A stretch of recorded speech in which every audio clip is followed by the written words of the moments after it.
Hello my geeks, freaks, and my peeps. Welcome back to my YouTube channel. Welcome to my YouTube channel. My name is Carlos, and today, guys, we're talking blood money. Specifically, the bad ending and who you are when consequences don't exist. And if you guys like this, maybe we'll cover sequel, prequel, second installment, human expenditure program.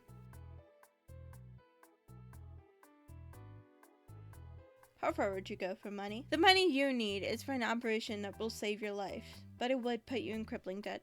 But no worries, Harvey Harington is here to help. You see, he runs a simple booth. For every time you click him, you'll get $1. But getting 25k this way will take forever. But no worries, Harvey points you to a shop where you can get a feather. Now you get $2 for every click. That's still too slow. But there's more options now. A needle, hammer, scissors, match, knife, and finally a gun with a single solitary bullet.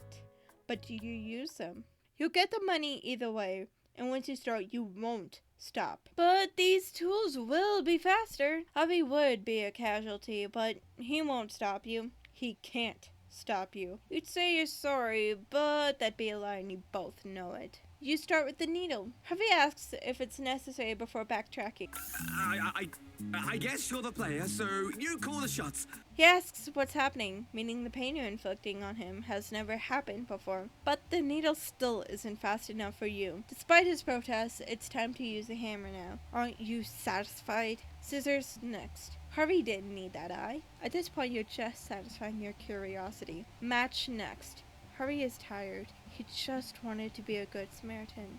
He's just too slow for your taste. The knife will be his reward. Screaming in agony, he spits out his hatred of you, delivering sad taunts, speculating that you don't actually need that money.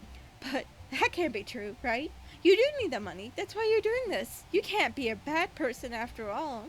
He taunts you, calling you too cowardly to do this for real. He's right and you both know it.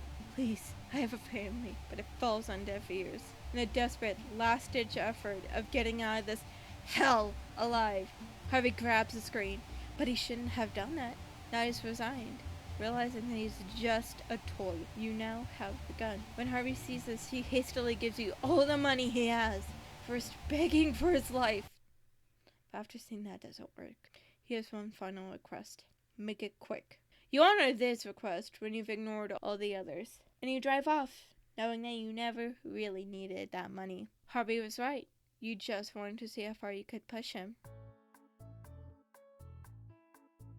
This game has a lot to say, and it says it beautifully. It asks you, yes, you, watching this video, you, the individual, who you are when consequences are non-existent. So let me ask you a question. How far would you go for money? This question is front and center of the game's itch.io page, and is the guise in which we start the game with. So this is going to be chaotic. Please bear with me. So first off, I honestly think that the bad ending is the canon route, because it's the route the game guides you to. It's the fastest and easiest route. It has quite a bit of world building in it, and it's the only ending with a secret at the end. The final secret image is a repeating image of a broken Harvey with the text, "Look what you've done," repeating endlessly. After all, you had all the power. You chose if you bypass the feather. You decide if, after you've had your quote-unquote fun, if you leave Harvey alive or if you kill him. You can also close the game and Harvey will never know what happened just moments prior, as after each loop he loses all memories. Though those memories do go somewhere.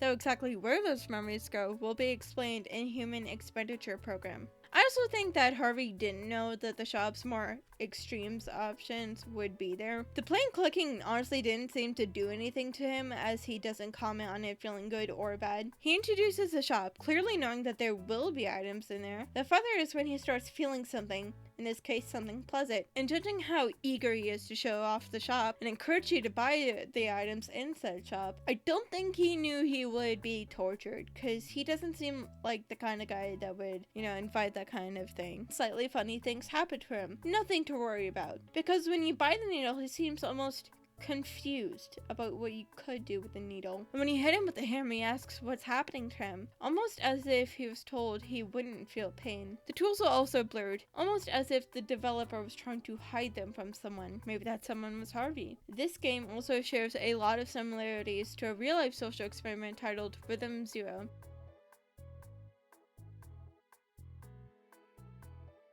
So what was Rhythm Zero? Rhythm Zero was a 6-hour-long art piece performed by Marina Abramovich in the 1970s that asked, will the individual stick to their morals or follow the crowd? A similar and yet different question to Blood Money. How this experiment worked was Marina would place 72 objects on a table ranging from pleasant and kind materials such as rose petals, honey, a comb, and a brush to incredibly dangerous items such as a scalpel, knife, safety pins, as well as a loaded gun, and gave permission to her audience to do whatever they pleased with her until the performance ended in 6 hours. Things started off soft and unassuming. People were offered her flowers and a kiss. Some would spin around or raise their arms in the air. However, things sadly ramped up. She would endure several essays, being cut, stripped of her clothing. After all, objects don't need clothes, right? Some kind souls would try to stop these and shield her. Towards the end of the 6-hour hell, a fight had broken out over her pain. Someone had forced a gun at her head and manipulated her finger to hold the trigger. At the end of the performance piece, Marina started moving, to which people fled, unwilling to grapple with the fact that the pain, the torture they had inflicted, was on a fellow human being.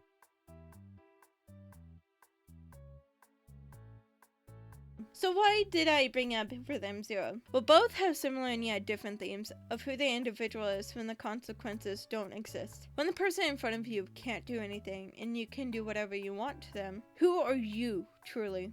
And both things started very tame, a feather and rose petals, but both ended with a gun. One fired, the other not. And both Harvey and Marina were reduced to a game character and an object respectively. Neither seen as human, and when they remind you that they have a life that shakes you, you are left with the knowledge of the fact that you've been mutilating another human being.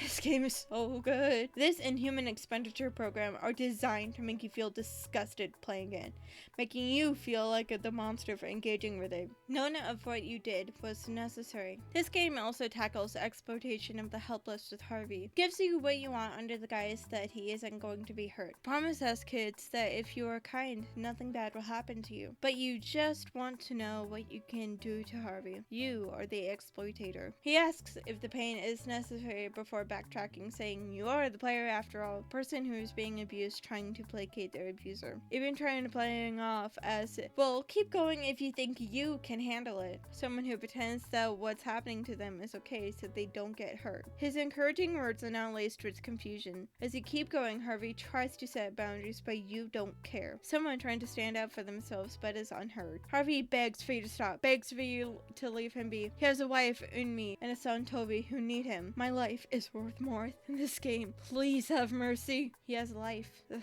hurt. Why are you hurting me? And Harvey starts verbally fighting back. Someone who is being abused and yet still yells as they learn that they're going to be hurt either way. Oh, I see. It's because you're a coward. You're too much of a pussy to go out and do this in the real world. You've been saving for a ticket to hell. Think my life is worth it just because I'm pastel lines drawn on your screen.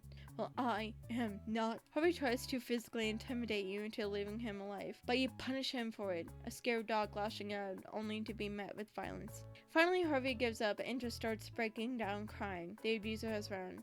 But that didn't matter to you. After all, it's just a game, right? Even us, the players supposedly needing the money for the surgery, is very similar to someone in a position of power justifying their abuse as necessary behavior correction, something that I unfortunately am all too familiar with. This game is one of those pieces of media similar to lazy games where you can't really enjoy it in the traditional sense. These pieces of media are meant for you to sit and reflect on a question I'm going to leave you with today. Am I really that good of a person? Well, my geeks, freaks, and my peeps, that's all the time that I have for you today. I hope that you enjoyed this, and wherever you lie on this beautiful spectrum that we call life, I hope that you're happy and that you're healthy. Stay safe, and remember, I love you. Bye!